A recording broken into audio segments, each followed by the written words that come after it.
Rarely do we get a piece of utopian science fiction written by someone that's actively trying to build that utopia on the ground. There's an immediacy to it that takes a bit of time to digest, and tragedy as well, reading it more than a century later with all that happened in the intervening decades as background, whether the suffering that resulted from the Soviet experiment or the author's own death pursuing life extension through blood transfusions. Red Star was published in 1908, shaped by the '05 revolution that, while sparking some reform in the Tsarist government, was mostly a failure as revolutions go. The book's author, Alexander Bogdanov, was an active Bolshevik, and Red Star is absolutely a product of that. He also had a lot more interesting stuff going on. This is really two books. The first, Red Star, tells of a Russian revolutionary being taken to Mars, where he experiences their highly advanced socialist society, which is fairly presented as not being without flaws. The second book, Engineer Menni, tells the story of their transition from feudalism to capitalism to socialism, as told through the long project of building canals to irrigate the Martian desert. Together, they're one of the foundation stones of socialist science fiction that is utopian about it in a way that only pre-Stalinist writing can be, but also not without some critiques. The story is told to us through Leonid, or Lenny. Although I was but 27, I was numbered among the old party workers. I had 6 years of service behind me, the only interruption being a year in prison. Now, Lenny is the author's self-insert character. The story exists mainly so Bogdanov can explain things to us, and also work through some of his own doubts about the prospects for his revolution. He meets a strange fellow, Menni, who quickly befriends him. Menni was original in a number of respects, beginning with his appearance. His eyes were so completely masked by a pair of very dark glasses that I did not even know their color. His head was disproportionately large, and although he was handsome, his face was strikingly immobile and lifeless, entirely out of keeping with his soft, expressive voice and well-built, youthfully supple figure. His speech was free and elegant, and his remarks were always pregnant with meaning. He had a broad education and was evidently an engineer by profession. Menni offers an invitation to join a secret society of sorts, one that has already mastered technologies that the rest of the world is only beginning to theorize. Lenny, of course, agrees, but only after assuring himself that the revolution can carry on without him. He does have a duty to the people, after all. They travel from the city in a small flying boat, and it is here when Menni reveals his true appearance. He unbuttoned his collar and removed his glasses and an incredibly realistic mask, which, until this moment, I and everyone else had taken to be his face. I was astonished by the sight that greeted me. His eyes were monstrously huge, much larger than any human eyes. The pupils were disproportionately large, which made his gaze almost frightening. Due to the unnatural size of the eyes, the upper part of his face and head was unusually broad. The lower half of the face, on the other hand, was relatively narrow, and he lacked any sign of a beard or mustache. All in all, his appearance was highly original, deformed even, but not to the point that it could be called grotesque. These first few chapters keep coming back to the idea of Lenny needing to be eased into the truth a piece at a time. He, like the people, need to be conditioned to the new world ahead. It's only when they board the spacecraft, the Etheronef as he calls it, that Menni tells him where they're really going. Would you have listened to me if I had told you the truth straight away? I did not have time to convince you. It was necessary to distort the truth for the sake of plausibility. Without this transitional stage, you would have been severely shaken. But about the main point, the trip ahead of us, I told you the truth. There's an important truth here, not only regarding Marxist-Leninist movements, but any political movement intent on drastic changes to the social order. It's not all stated up front. Most people would reject it. There are different messages for the insiders and outsiders. Disclosure is piecemeal, deliberately conditioning people a piece at a time. It's paternalistic, but then all top-down reorderings of society are. The whole story follows this mold of gradually introducing Lenny to the realities of Martian socialist society. For example, it's explained to him that the engineering behind their spacecraft was the work of the Engineer Menni, not the Menni in the story, but one of his ancestors. Martians seem to only have a half-dozen or so names that they keep reusing. Anyway, one of these exchanges is noteworthy both for how it illustrates how far from the socialist ideal Lenny is in his thinking, and also, in retrospect, how the Bolshevik experiment actually developed as opposed to how this particular Bolshevik envisioned it at the time. In that case, Menni must be a truly great man, I said. Yes, if that is what it pleases you to call someone who has indisputably done a great deal of valuable work. That is not what I meant. Even quite ordinary people, the executors, can make valuable contributions, but Menni is obviously in an entirely different category. He is a genius, a creator, a pioneer leading mankind forward. This is more or less how we think, not just capitalist society, but far more generally we think of individual people as thinking, conscious entities with individual agency, and we exalt exceptional individuals. Even when we're hating on someone, we're often acknowledging that they stand above in some way. Menni has a different take. I find your expressions rather vague and even incorrect. Every worker is a creator, but what does the creating as mankind and nature? After all, Menni had at his disposal the experience amassed by preceding generations and contemporary researchers, and he based each step of his work on that experience. Nature provided him with the raw materials and germs of his ideas, and the struggle between man and nature furnished the necessary stimuli. A man is an individual person, but his work is impersonal. Sooner or later he will die and take his joys and suffering with him. His accomplishments are his lasting contribution to life, and life will go on developing forever. In this respect, there is no difference between workers. The only inequality is a quantitative one determined by how much they have experienced and how much they leave behind them. You'd be hard-pressed to find anyone, even a communist, who actually believes that. The Soviet Union certainly didn't go that route, instead always looking to elevate heroes into symbols and statues. Great men abound. But this isn't just any left-leaning science fiction story, and Bogdanov wasn't just any writer. He devised a model of organization that he called Tektology, a precursor to what we call systems theory today. The study and modeling of interdependent components of complex systems, whether natural or artificial. It's a discipline that has had significant impact both for good and ill, and is worthy of a much more in-depth examination than I'm qualified to give it. I talk about stories on the internet.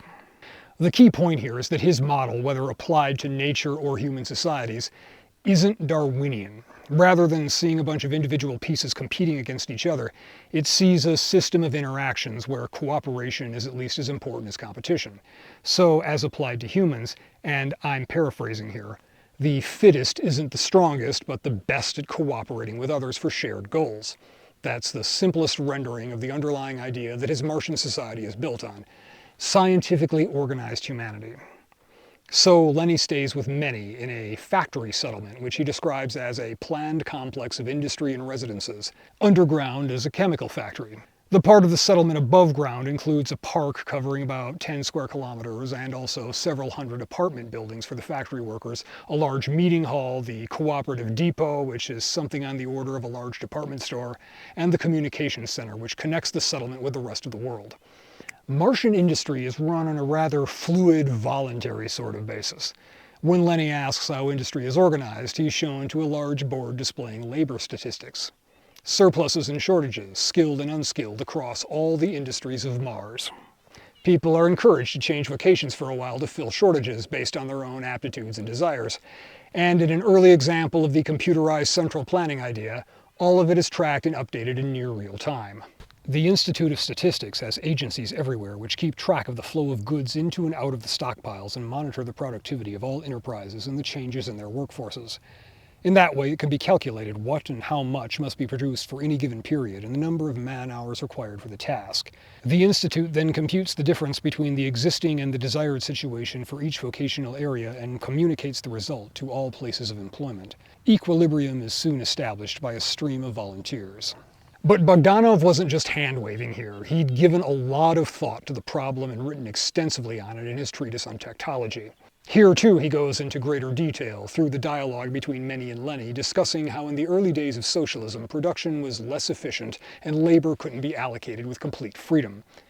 But as new technologies were devised, the workday was reduced, people worked when and in what capacity they chose, and everything was plentiful. I mentally translated these figures from the Martian system of reckoning into our own. On Mars, a day and a night together are a little longer than on Earth and are divided into 10 of their hours. This means that the average working day is from 4 to 6 Earth hours, and the longest operational day is about 15 hours, which is approximately the same as in our most intensely run enterprises. The book goes into a fair bit of detail about industrial organization, education, housing, even the fashions that make it hard for Lenny to distinguish between Martian men and women, hiding the physical cues that are already much less pronounced in his eyes than with our own species. All of it pointing back to the collective nature of that society. Yet the author does address an inherent tendency toward individualism. Yes, well, there you can see that the legacy of the past is very powerful, said the educator with a smile. Our communism seems to be complete. We almost never have to deny the children anything. Where could a sense of private ownership possibly come from? Yet a child will suddenly come along and start talking about my boat, the one I made myself. Such things happen very often, and sometimes they can even end in fights. There is no helping it. According to a universal law of life, the development of the organism repeats in abbreviated form the development of the species. We could dive into a spiraling discussion of Marx's take on human essence or species nature, but the short of it is the idea that such nature is a result not of inherent individual factors so much as social factors, a collective nature rather than individual. Bogdanov here pushes back on that a bit, instead looking at communism as something that has to be crafted through careful and extensive social engineering to offset some inherent individualism. It's a constructed system and individuals need to be conformed to it, as the children in the Martian school are. Now, while it seems obvious to many, not everyone is aware of just how much variation there was in Russian Marxism at the time. The Trotsky split is well known, but Bogdanov and Lenin also had a break over some fairly significant ideological points, with Bogdanov being the more radical in many respects. There were a lot of issues over the course of several years, but ultimately the split between them came down to Bogdanov wanting to build a socialist society and Lenin wanting to gain political power. Bogdanov was too theoretical, too bent on building on the philosophical work of Marx. He even almost plainly states as much in Red Star. Zarma began but did not live to finish the task, and he has therefore remained incomprehensible. I have continued his work. Zarma is used several times in the book as a thinly veiled stand-in for Marx, a Martian socialist writing during their capitalist period. Red Star is a science fiction story only in the sense that it has spaceships and aliens. First and foremost, it's a political statement, a Marxist pontification on social organization. Everything is seen through the lens of class struggle, even that aforementioned lack of distinction between the sexes. I noticed that men and women are more alike in build than is the case among most races on Earth. The women have relatively broad shoulders, while the narrow pelvis and a certain tendency to plumpness in the men make their muscles less prominent and tend to neutralize the physical differences between the sexes. This, however, is mainly true of the most recent epoch, the era of free human evolution. For in these statues, dating from as late as the capitalist period, the distinctions are much more obvious. It is evidently the enslavement of women in the home and the feverish struggle for survival on the part of the men which ultimately account for the physical discrepancies between them. It's a notable critique of rigid determinist Marxism. Looking at power relationships and historical shifts in terms of class struggle is often useful and can give some good insights, but there are other factors too, other fault lines that Marxists outside of academia tend to downplay. Not all workers share identical interests, even if they are class conscious, and as in this case, attributing morphological differences in the sexes to capitalist exploitation can be read as force-fitting observations onto the model, a political anti-science of elevating theory above data. Bogdanov isn't criticizing Marx, he just thought Marxism needed to be generalized and adjusted in a few ways. While a deep dive into the philosophical divisions of early Bolshevism is well outside the scope of this video about a short novel, here it's enough to say that Bogdanov took a broader view than Marx. He wasn't as fixated on class, instead seeing anything from gender roles to discrepancies in technical knowledge as a dominance relationship and therefore a source of conflict. What we might have called intersectionality before hacks ran that into the ground. His is a more generalized Marxism built more on tendencies than determinism. During his stay on Mars, Lenny spends a lot of time learning about the society. Things are explained to him by various experts. He takes on various jobs. He even becomes involved with a Martian woman, Nettie, though only after some awkwardness from having mistaken her for a man for weeks. Life is good on Mars. Everyone lives comfortably, no one is exploited, and lifespans are greatly increased by the miracles of socialist medicine. Then, of course, you are acquainted with blood serum transfusions and the way in which they transmit elements of vitality from one being to another. For example, they can increase resistance to different diseases. We go even further and perform mutual blood transfusions between human beings, whereby each individual receives from the other a number of elements which can raise his life expectancy. I mention this because Bogdanov wasn't just techno-babbling here. He really thought there was something to this and did experiments giving himself blood transfusions from younger donors. At least he believed it was having rejuvenating effects. One of those experiments was the direct cause of his death, though at least he took detailed notes all the way through. Even with all their progress and socialist harmony, Mars has problems. They've overexploited their natural resources. The population is growing too large to manage. The prospect of famine is looming, and hard decisions are ahead. Now, our statisticians reckon that unless we succeed in developing synthetic proteins from inorganic matter, in 30 years we will be faced with a food shortage. What of other planets, I objected? Surely you can find something there to replenish the shortage. Where? Venus is obviously still inaccessible. Earth? Earth is inhabited, and it is otherwise uncertain how much we would be able to exploit her resources.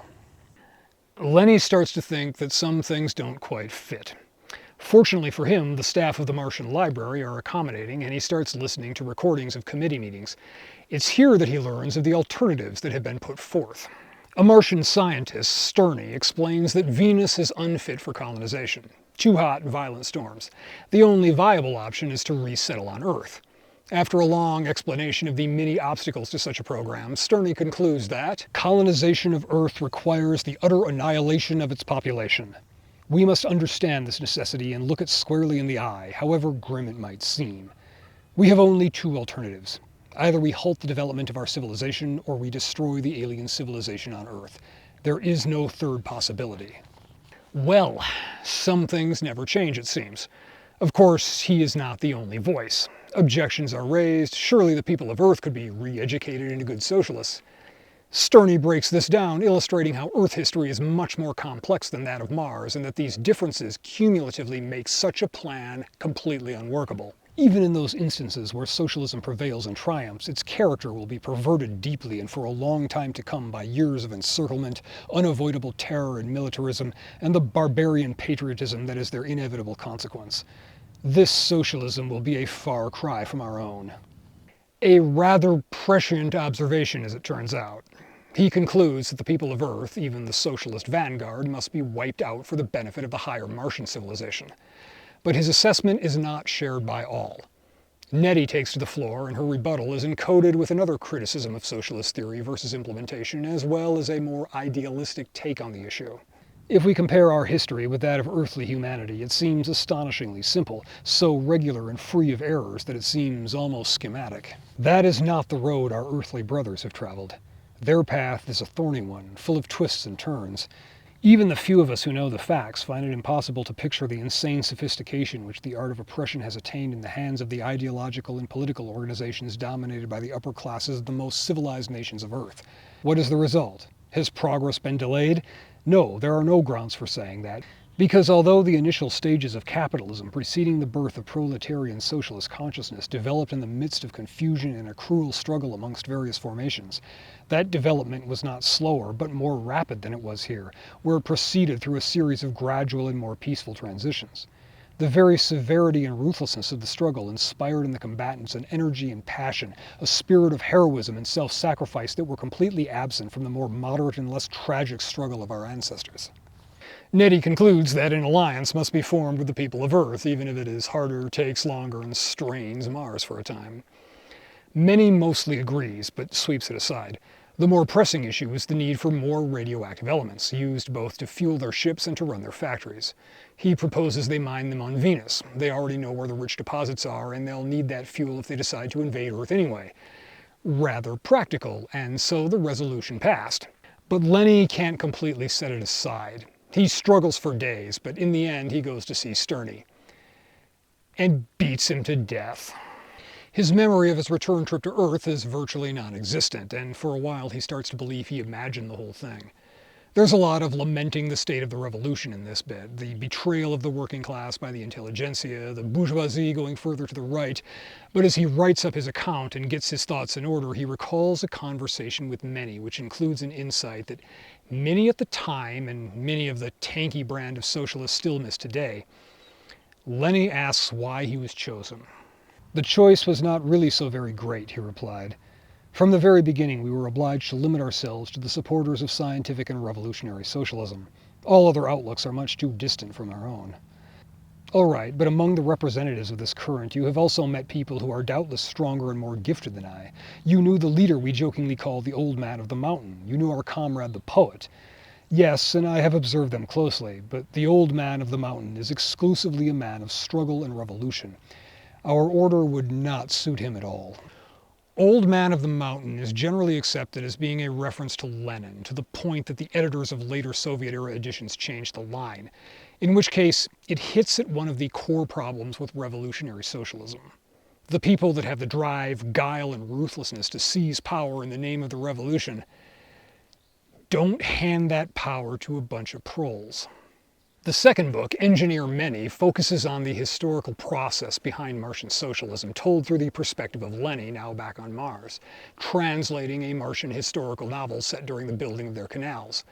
Even more than the first volume, this one is Marxist theory thinly sugar-coated with a science fiction story, which is not a bad thing. It gives you the broad strokes without having to start reading Capital, because I'm not convinced that anyone has ever actually finished reading Das Kapital. The history of Mars is basically very similar to that of earthly humanity, having followed the same course from the tribal system through feudalism to the reign of capital and through it to the unification of labor. It tells of the unification of thousands of small principalities into about 20 kingdoms, the growth of capitalism leading to revolutions against the monarchies, the Industrial Revolution and the last holdout feudal state. The Duke, personifying traditionalism and the old order, fought a war to turn back the clock, but of course he failed. The Duke's son, Menni, goes on to become the Engineer Menni, designer of the canals. But in time, Menni transitions from being in the vanguard of progress to an anchor holding it back. His son and successor must take them the rest of the way into socialism. Martian history is less violent than our own, and reasons are given for this based on the conditions of Mars. Contiguous landmass making travel easier and leading to a comprehensible language planet-wide, details of that sort. Theory told as narrative. However, Bogdanov is best when he goes more metaphorical. Are you familiar with the popular legend of the vampires, he asked instead of answering. Of course, it is an absurd fairy tale about corpses who rise from their graves in order to drink the blood of the living. Taken literally, it is indeed an absurd fairy tale, but the means by which folk poetry expresses the truth differ from those of the exact sciences. In fact, the legend of the vampires embodies one of the most profound, though also one of the most dismal, truths about life and death. Dead life exists. History is full of it. It surrounds us on all sides and drinks the blood of living life. I am aware that your workers often call the capitalists vampires, but such language, after all, is merely abuse, or at the very most, agitational rhetoric. That is not at all what I mean. Imagine a man who works in any given field of labor or thought. He lives for himself as a physiological organism and lives for society in his professional capacity. He pours his energy into the common stream of life, strengthening it and contributing to the conquest of that which is hostile to it. At the same time, he doubtless costs society something, lives on the labor of others, subtracts something from the life around him. But as long as he gives more than he takes, he increases the sum of life, and he is a plus, a positive quantity.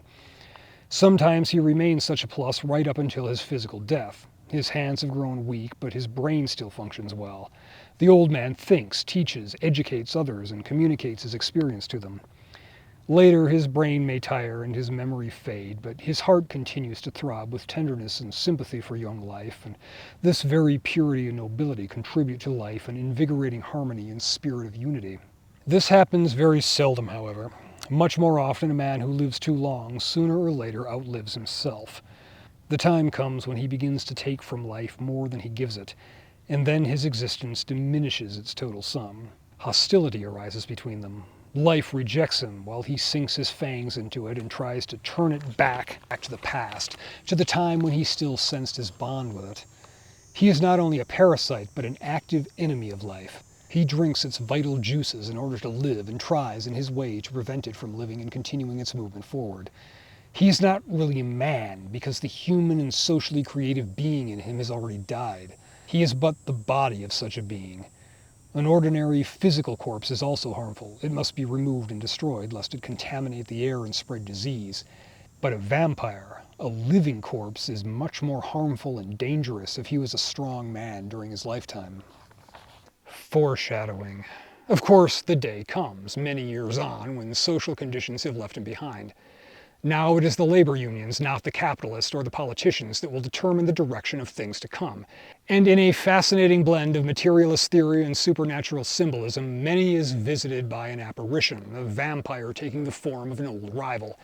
They have a long talk, the vampire urging Menni to be true to himself and his ideals, to reclaim his greatness from his son, from the unions, from all the lesser hangers-on living off of his great works. But Menni resists, and the vampire leaves, but not without some parting words. Know that your fate is sealed. You will not escape me. For 15 years you have been living in my kingdom. For 15 years I have been drinking your blood little by little. There are still a few drops of living blood left, and that is why you are rebelling. But this will pass.